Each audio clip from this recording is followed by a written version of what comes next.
그 직장에 다니시는 성도님 중에서 그 드라마 서울 자가의 대기업 다니는 김 부장 이야기라는 이 드라마를 보고 많이 공감하셨다는 이야기를 여러 성도님 통해서 들었습니다. 저는 이 드라마가 방영할 때는 보지 못하고 이후에 그 요약된 영상만 봤는데요. 저는 뭐 직장 생활을 길게 하지는 않았지만 그 영상을 보면서 사실 좀 공감되는 내용이 좀 많이 있었습니다. 이 드라마 주인공은 회사에서 이제 부장으로 지내는 한 가장입니다. 이 젊었을 때부터 회사를 위해서 정말 헌신적으로 일했지만 이제 시간이 지나서 회사에서 그 부장의 위치도 좀 안전하지 못하고 후배 사원들 앞에서 꼰대처럼 보이는 그런 모습을 보입니다. 또 집에서는 또 아내와 뭐 자녀의 말에 잘 공감해주지도 못하고 워낙 이 자기 주장이 강하다 보니까 이 가족으로부터도 인정을 잘 받지 못합니다. 이 주인공이 회사에서 부장으로 또 집에서 아버지로 고뇌를 굉장히 잘 보여주는 대사가 있는데요.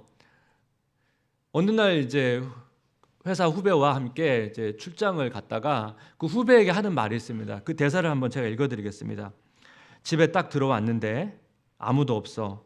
나의 50에 그 무시무시한 고독을 감당하는 거 그거 아무나 못한다. 가족을 지킨다는 거 그거 사실 나를 지키는 거야. 숭고하고 그런 거 아니야. 이 가장으로서 어떤 그 무게감이라고 할까요? 그 마음을 이렇게 표현한 거 아니겠습니까? 또 아들한테도 이런 고백을 하는데요. 너 아빠가 평범해 보이지? 너 이렇게 평범하게 사는 거 얼마나 힘든 일인지 알아? 너도 사회 나와봐야 그때 조금 알 거야. 이 주인공의 고백을 보면 회사에서 직장인으로 살아간다는 것, 또 집에서 아버지로 살아간다는 것, 이게 결코 쉬운 일이 아니라는 것을 느낄 수가 있습니다. 또 어머니로 살아가는 것도 사실 마찬가지입니다. 저도 지난 삶을 이렇게 돌아보면 뭐 지금까지 50대에 이르기까지 시간이 갈수록 인생이 더 쉬워지는 것 같지는 않습니다. 왜 그럴까 생각해 보면 이 또한 어떤 책임감 때문인 것 같습니다. 우리는 모두 가정에서 또 직장에서 또 교회에서 우리에게 맡겨진 사명이 있고 그 사명을 감당하기 위한 책임감이 좀 필요하거든요.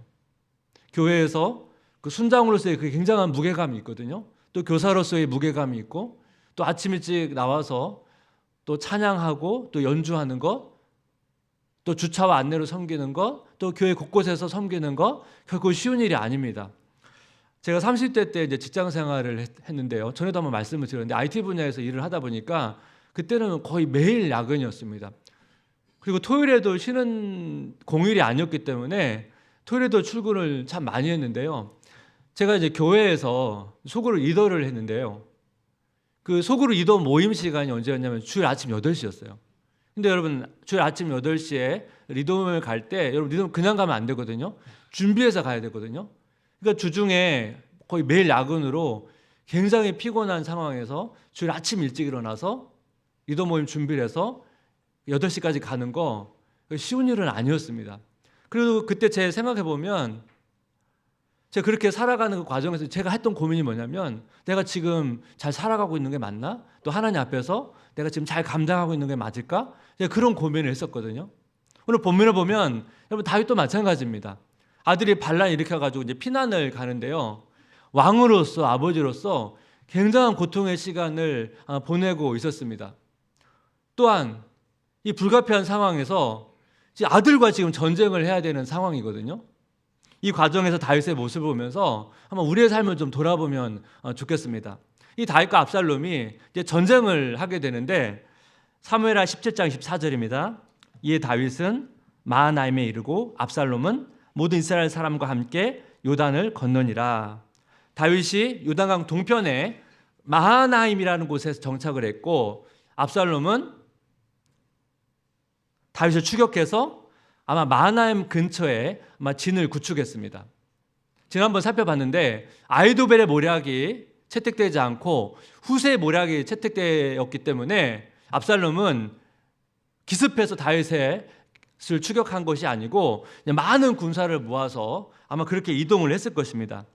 이 다윗과 압살롬의 전쟁의 결과를 보니까 사무엘하 18장 6절에서 8절 이에 백성이 이스라엘을 치러 들로 나가서 에브라임 수풀에서 싸우더니 거기서 이스라엘 백성이 다윗의 부하들에게 패하매 그날 그곳에서 전사자가 많아 2만 명에 이르렀고 그 땅에서 사면으로 퍼져 싸웠으므로 그날의 숯불에서 죽은 자가 칼에 죽은 자보다 많았더라.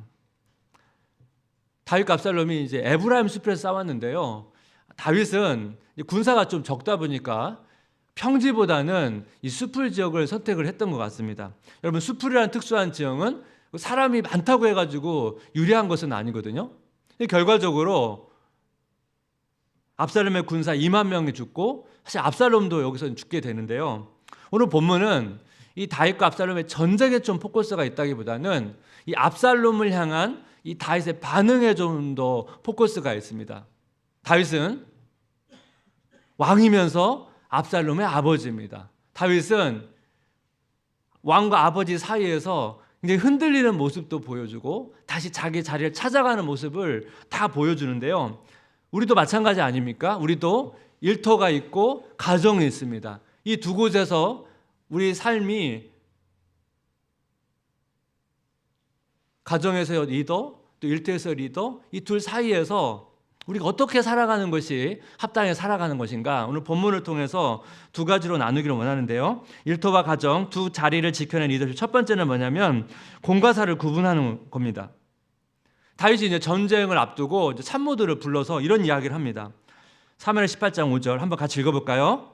왕이 요압과 아비새와 이때에게 명령하여 이르되 나를 위하여 젊은 압살롬을 너그러이 대우하라 하니 왕이 압살롬을 위하여 모든 군 지휘관에게 명령할 때 백성들이 다 들으니라. 여기 보니까 젊은 압살롬을 너그러이 대우하라. 이 너그러이 대우한다는 게 뭘까요? 죽이지 말라는 의미 같거든요. 체포하라는 거죠. 여러분, 아버지로서 뭐 충분히 할 수 있는 이야기 아닙니까? 그런데 지금 아들은 반란을 일으켰고 지금 다윗은 지금 불리한 상황입니다. 지금 적은 수의 군대로 지금 많은 수의 군대와 싸워야 되는 거예요. 이런 상황에서 이 압살롬을 보호하는 차원에서 전쟁을 하게 되면 여러분, 다윗의 군대는 피해가 클 수밖에 없습니다. 결과적으로 이런 다윗의 말은 이 군사들에게 큰 부담도 주고 이 사기를 떨어뜨리게 만들었다는 거예요. 다윗의 난처한 상황은 여러분 이해가 되시죠? 자기를 따라온 그 군사들을 지키고 보호해야 됩니다.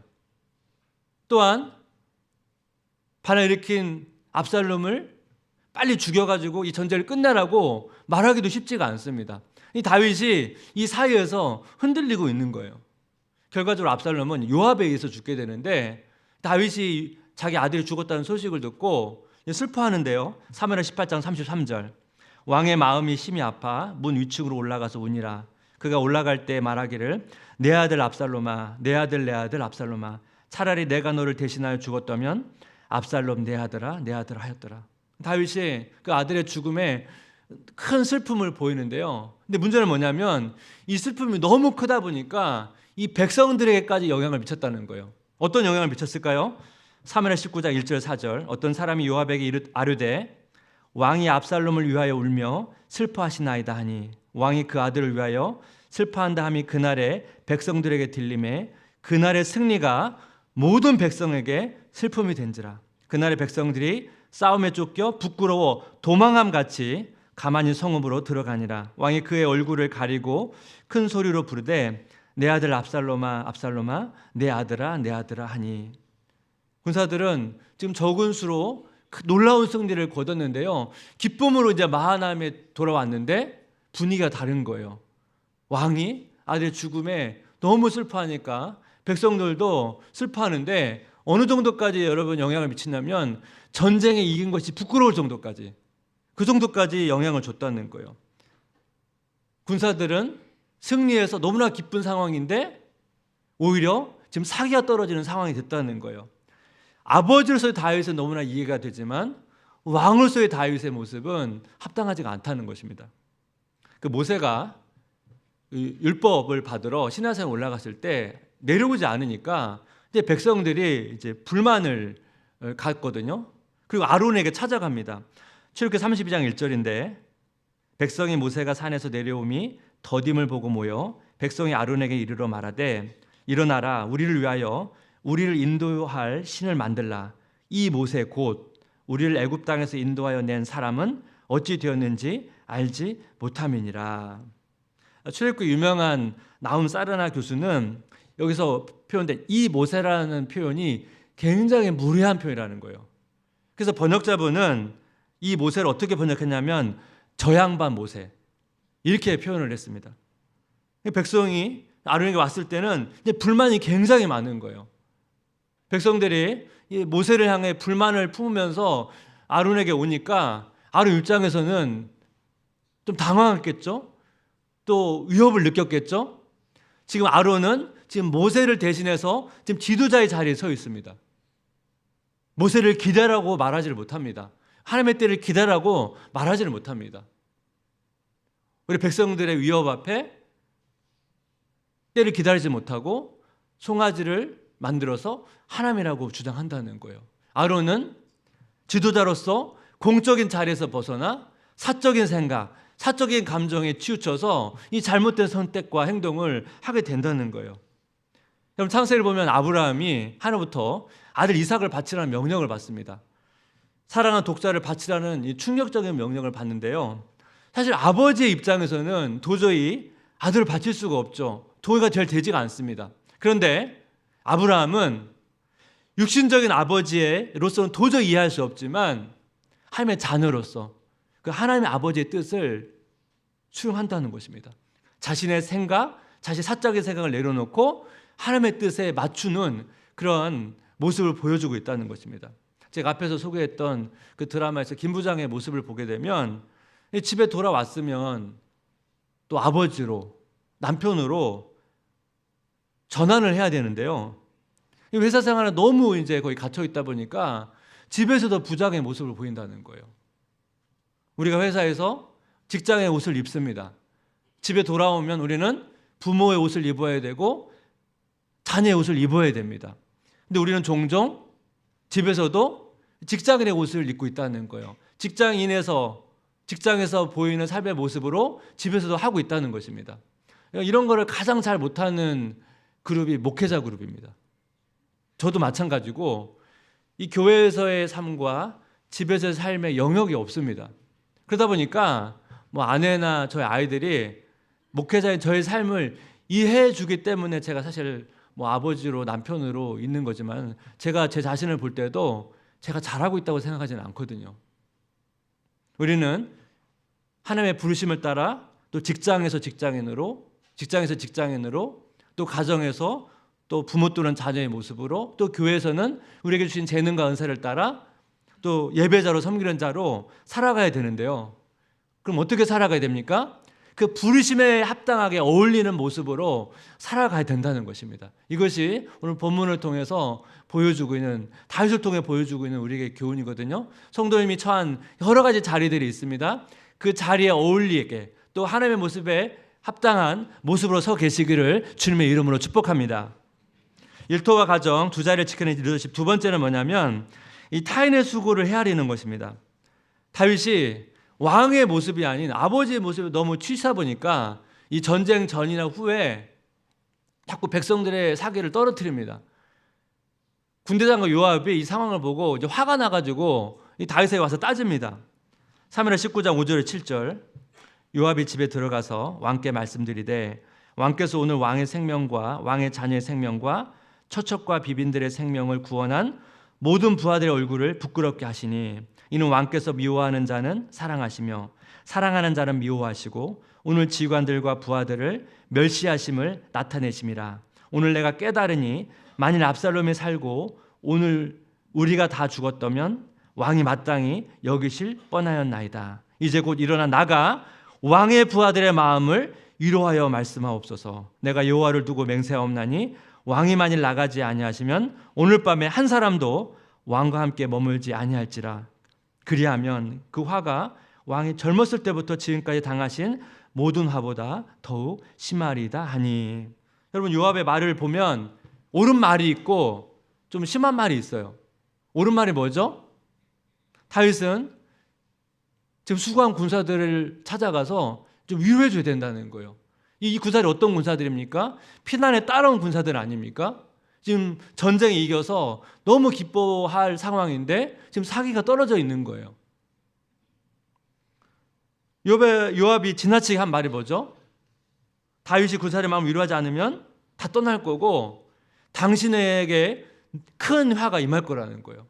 사실 이것은 또 선을 넘는, 도를 넘는 말입니다. 여러분, 여기서 다윗의 모습을 보십시오. 다윗은 자기 아들의 죽음에 슬퍼할 수 있습니다. 하지만 이것은 개인적인 슬픔이어야 됩니다. 수고한 군사들의 마음을 헤아릴 수 있어야 되는데 그걸 헤아리지를 못하는 거예요. 자기의 슬픔이 너무 깊다 보니까 주변 사람들이 잘 보이지 않는 것입니다. 우리도 마찬가지죠. 다윗을 보면서 점검할 게 있죠. 나는 나의 슬픔에, 나의 문제에 갇혀서 수고하고 있는 가족들, 또 지체들을 못 보는 것은 아닌가. 그걸 한번 점검해 봐야 된다는 것입니다.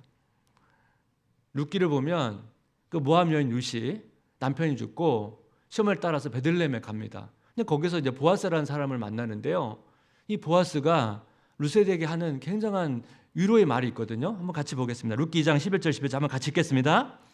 보아스가 그에게 대답하여 이르되 내 남편이 죽은 후로 내가 시어머니에게 행한 모든 것과 내 부모와 고국을 떠나 전에 알지 못하던 백성에게로 온 일을 내게 분명히 알려졌느니라.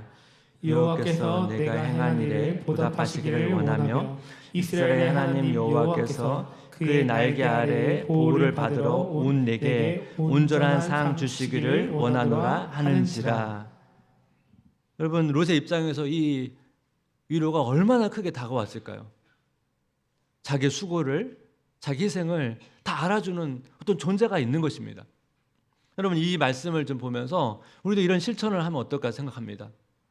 힘든 또 직장 생활과 학교 생활을 마치고 집에 들어왔을 때 그 배우자와 자녀를 향해서 좀 안아주시고 좀 격려해 주시면 좋겠습니다. 또 반대로 집에 돌아왔을 때 또 집에서 수고한 또 배우자나 부모님을 향해서 좀 안아주시고 좀 격려해 주시면 좋겠습니다.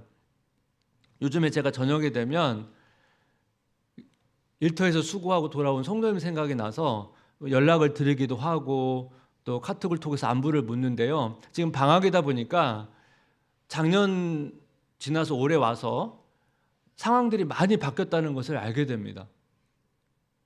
올해 갑자기 가정에 너무 큰 힘든 일을 겪어서 굉장히 괴로운 시간을 통과하고 있는 성도님도 있고요. 경기가 좋지 않다 보니까 지금 내가 하고 있는 일을 어떻게 해야 되지? 그러면서 그것을 놓고 고민하면서 하나님의 뜻을 구하고 있는 성도님도 계시고요. 또 감사하게도 작년에 너무 힘들었는데 또 새로운 길이 열려서 또 다시 한번 또 하나님의 은혜를 맛보고 계시는 성도도 계시고요. 다양한 여러 가지 성도들의 상황들을 제가 알게 되면서 아까 그 말씀이 있죠. 이제 곧 일어나 나가 왕의 부하들의 마음을 위로하여 말씀하옵소서. 우리가 지금 너무나 수고하고 있는 우리 가족분들 또 여러 가지 위로가 필요한 지체들을 보면서 위로해 줘야 된다는 것입니다. 다윗이요, 이 왕과 아버지 사이에서 흔들리다가 이제 다시 자기의 자리를 찾아가는데요. 이 상황에서 중요한 게 뭐냐면 이 장소의 변화가 있습니다. 먼저 다윗이 아들의 죽음에 슬퍼할 때 어디서 슬퍼하는지 보십시오. 사무엘 18장 33절 왕의 마음이 심히 아파 문 위층으로 올라가서 우니라. 그가 올라갈 때 말하기를 내 아들 압살롬아 내 아들 압살롬아 차라리 내가 너를 대신하여 죽었다면 압살롬 내 아들아 하였더라. 여기 보니까 다윗이 문 위층으로 올라가서 울었습니다. 문 위층은 다윗에게 슬픔을 토로하는 장소입니다. 근데 다윗이 요압의 말을 듣고 반응을 하거든요. 사무엘 19장 8절 한번 같이 읽어보겠습니다. 왕이 일어나 성문에 앉음에 어떤 사람이 모든 백성에게 말하되 왕이 문에 앉아 계신다 하니 모든 백성이 왕 앞으로 나아오니라. 이스라엘은 이미 각기 장망으로 도망하였더라. 다윗이 여러분 어디로 이동합니까? 성문으로 갑니다. 성문은 어디죠? 왕이 백성들과 만나는 장소거든요. 다윗은 문 위층에서 있다가 지금 성문으로 와서 앉았다는 것입니다. 다윗은 슬픔의 골방에서 사명의 성문으로 이동했다는 것을 알 수가 있습니다.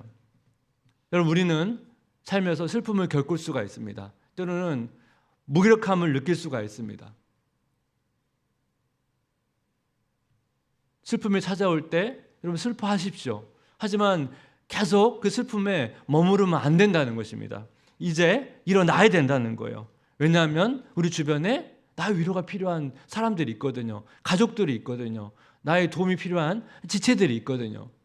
제가 앞에서 말씀을 드렸잖아요. 우리가 가장 필요한 게 뭐냐면 하나님께서 부르신 그 자리에 맞게 잘 사는 거예요. 가정에서 부모로서 자녀로서 잘 사는 거고, 직장인으로서 하루하루 잘 사는 거고, 또 교회에서 한 지체로서 잘 사는 거고, 저는 목회자로서 하루하루 잘 사는 것입니다. 슬픔의 골방에 갇혀 있는 게 아니고 사명의 성무로 나아가는 겁니다. 그러면 하나님께서 성도님의 가정과 일터와 수제교회 위에 은혜를 주시리라 믿습니다. 그렇다면 여러분, 마지막 한 가지, 우리가 이 사명의 자리를 잘 지켜가기 위해서 중요한 게 하나가 있는데요. 저는 이걸 하나님을 통해서 많이 배웁니다. 하나님 우리에게 굉장히 다양한 모습으로 찾아오십니다. 하나님 어떤 때는 우리에게 아버지와 같은 모습으로 오세요. 어떤 때는 친구와 같은 모습으로 오세요. 또 어떤 때는 연인과 같은 모습으로 오세요. 또 어떤 때는 왕으로서 주권자로 오세요. 어떤 때는 위로자로 오세요. 어떤 때는 상담자로 오세요. 하나님께서 왜 이렇게 다양한 모습으로 우리에게 찾아오실까요? 왜냐하면 우리가 다양한 상황에 처해 있기 때문에 그 처한 상황에 맞게 하나님께서 말씀하시기 때문에 그렇습니다. 그렇기 때문에 우리가 이 다양하게 찾아오시는 하나님을 경험하고 그것을 또 그 하나님께 반응을 해야 우리가 처한 상황에 맞게 우리가 그 하나님 안에서 잘 살아갈 수 있다는 것입니다. 팀켈러 목사님의 기도란 책에 한 부분인데 한번 읽어드리겠습니다. 성경에는 친구와 나누는 친밀한 대화처럼 보이는 기도도 있지만 위대한 군주에게 호소하는 유형이나 마치 씨름 경기와 비슷한 형태도 있다. 어째서 그런가? 하나님의 성품과 속성에 따라 기도의 성격이 가지각색으로 결정되는 까닭이다. 하나님은 친구가 될 수도 있고 아버지, 연인, 목자 또는 왕이 될 수도 있다. 우리 형편에 나의 처한 자리에 맞게 다양하게 찾아오신 하나님을 경험해야 된다는 거예요. 아버지와 같은 하나님, 친구와 같은 하나님, 또는 연인과 같은 하나님, 위로자와 같은 하나님, 상담자와 같은 하나님, 또 왕 같은 하나님, 이런 하나님을 경험해야 됩니다. 그래서 우리가 이런 하나님을 경험할 때 그 하나님을 본받아서 우리도 때로는 아버지의 모습으로 또는 어머니의 모습으로 또 친구의 모습으로 위로자의 모습으로 상담자의 모습으로 나의 처한 사명의 자리를 잘 감당할 뿐만 아니라 도움이 필요한 누군가에게 그들을 도울 수 있는 그런 통로가 될 수 있다는 것입니다. 사랑하는 성도 여러분, 우리가 어떻게 여러분 영적으로 하나 될 수가 있겠습니까? 우리가 너무 영적으로 지치고 힘들 때 여러분 무엇으로 여러분 일어설 수 있겠습니까? 우리가 사명의 그 자리에서 어떻게 견디면서 그곳에서 여러분 열매를 우리가 얻을 수가 있겠습니까? 하나님이 주시는 부어주시는 은혜에는 불가능하다고 저는 생각을 합니다. 지금 하나님의 도우심과 은혜를 구할 때입니다. 그 하나님의 도우심과 은혜로 말미암아 우리 각자 삶에 처한 그 자리에서 그 사명을 잘 감당하시기를 주님의 이름으로 축복합니다. 같이 오늘 말씀을 기억하면서 이 말씀을 녹여낸 찬양들이 좀 있는데요.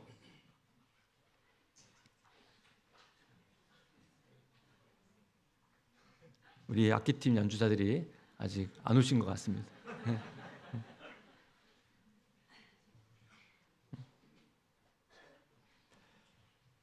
말씀을 녹여낸 찬양이 있는데 이 찬양이 뭐냐면 그 깊어진 삶을 주께라는 찬양입니다. 이 찬양을 보게 되면 이 찬양 가사가 오늘 이제 설교의 내용을 녹여냈는데요. 제가 한번 가사를 읽어드리겠습니다. 은혜로 날 보듬으시고 사랑으로 품어주셔도 내 마음 한 자락도 지키지 못하는 이 모습 부끄럽습니다. 따스한 곁을 내어주신 주님 앞에 나아갑니다. 표현 못할 공일로 나를 붙드시는 주 이름만 바라봅니다. 매일 마주한 슬픔을 견뎌나가며 주 예수의 마음을 닮아가네. 두려운 걸음마다 주가 동행하니 주 의지하며 오늘을 걷네.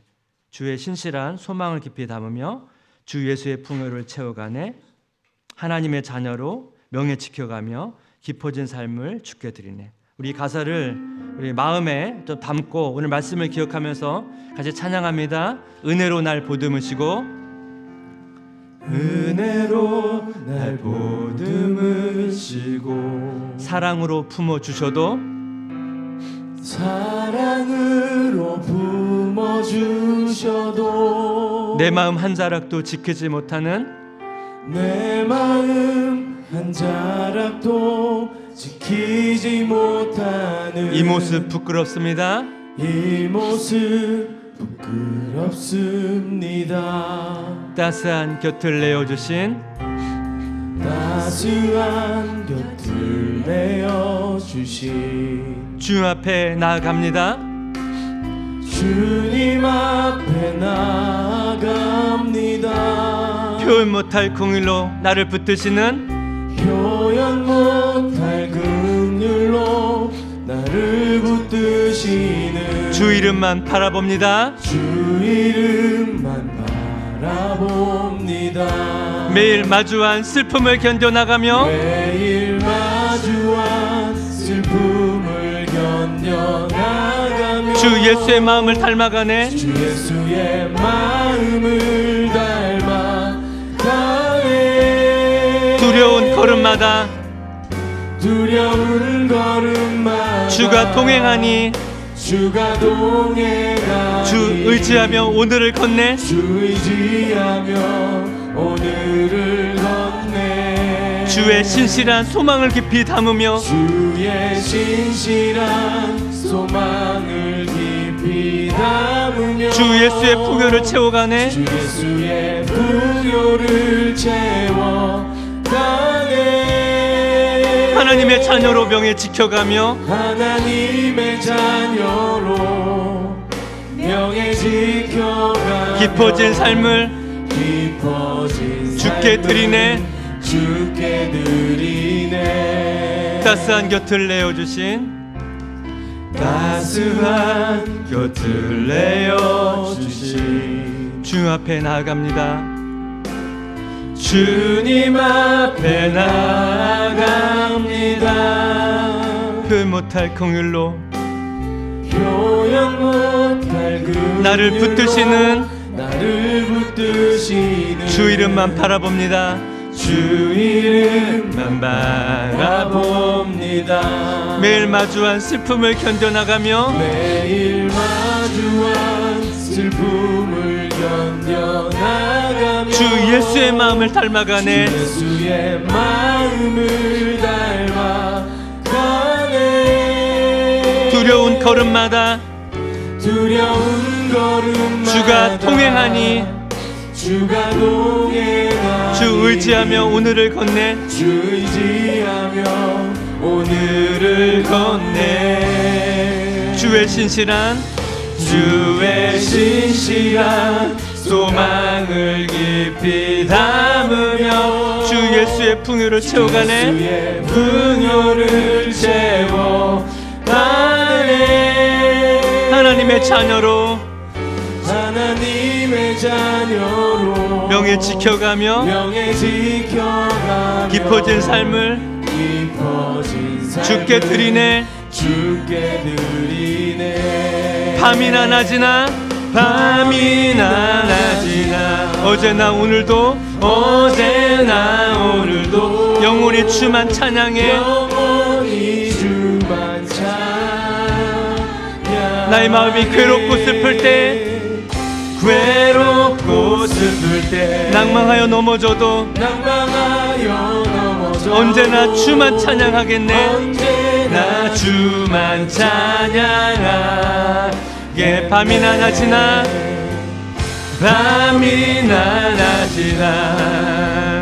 어제나 오늘도 영원히 주만 찬양해. 나의 마음이 괴롭고 슬플 때 낭망하여 넘어져도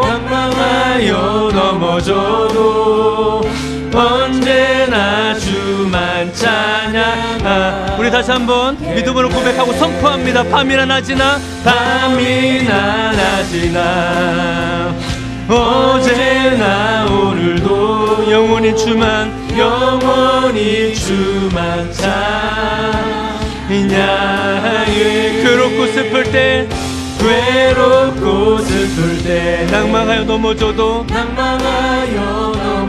언제나 주만 찬양하겠네. 언제나 주만 찬양하겠네.